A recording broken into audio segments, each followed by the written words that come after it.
Hey everybody, it's Michael and welcome back to the Sunset Single Player channel today. Thanks so much for coming by. Remember, I did recently just put out a lot of Demon's Souls remake boss guides, a Miles Morales video review, and a walkthrough of the Resident Evil 8 Village Maiden demo if you're interested.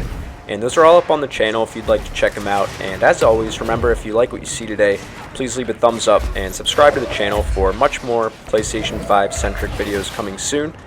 And today we're doing a video review of Control, the Ultimate Edition on PS5. I did get it for free this month with all DLC through the Ultimate Edition through my PlayStation Plus subscription. And all gameplay in the video today is captured at 60 frames per second on PS5 in the game's performance mode. Before we get into it today, just as a little bit of background, I did beat and platinum Control back on the PlayStation 4 in 2019 after it came out, and I did enjoy the game back then, but I did feel that it was brought down a lot by its bugs and poor framing issues and frame drops on the last gen console. I am happy to say that a lot of these complaints have disappeared with the Ultimate Edition on PS5, and while there are some issues with the game we'll get into today, ultimately I think the game is well worth your time. And there won't be any story spoilers in this video. I just want to set the stage with the story and we'll get right into it. So in Control we play as Jesse Faden, this kind of chestnut-haired protagonist, and Jesse is an intelligent but kind of weird character if I'm being honest. She does have connections to the supernatural world through an event that she experienced alongside her brother when they were kids in their town of Ordinary in the United States. So Jesse realizes, for reasons I won't get into now, that she has to head to the Federal Bureau of Control, which is where this gameplay is captured. And the Federal Bureau of Control is a large government office building in New York City that seems normal and not weird in the slightest. Luckily though for Jesse, the Federal Bureau of Control is a top secret building with a lot of crazy batshit stuff going on inside.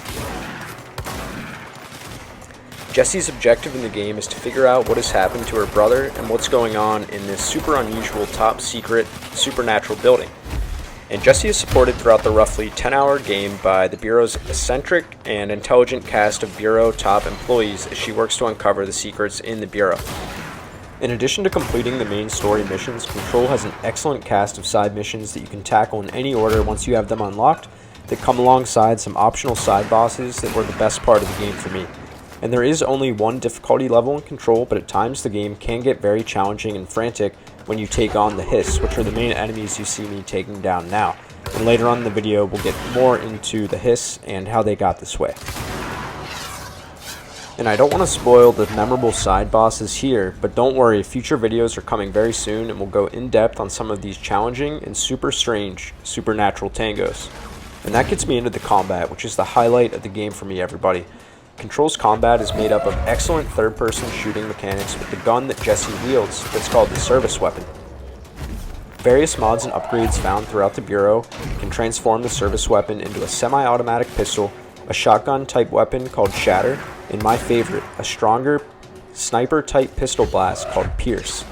Enemies in the game are primarily called the Hiss, which are essentially a supernatural corrupted force that have taken over the minds of past Bureau employees.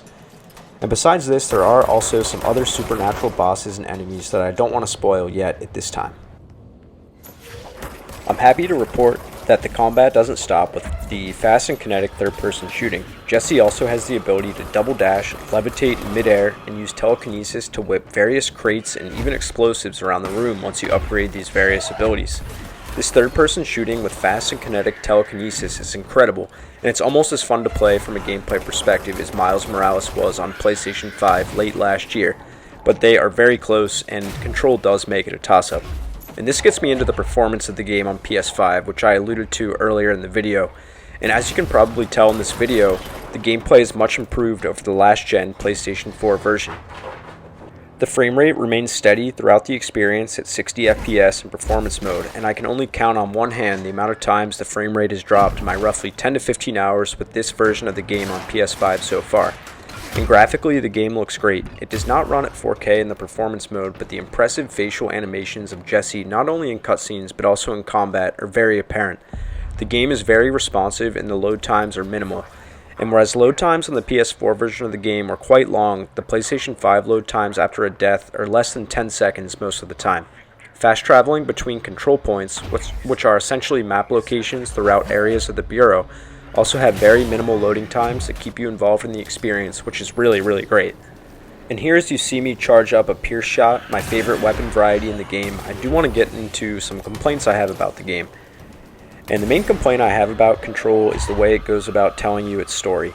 And the story in the game is quite convoluted, and it does get pretty confusing at times, and rather than Remedy more clearly explaining what is happening in its cutscenes, the game instead scatters hundreds of pieces of Bureau members' written correspondence throughout the world of Control in the Bureau.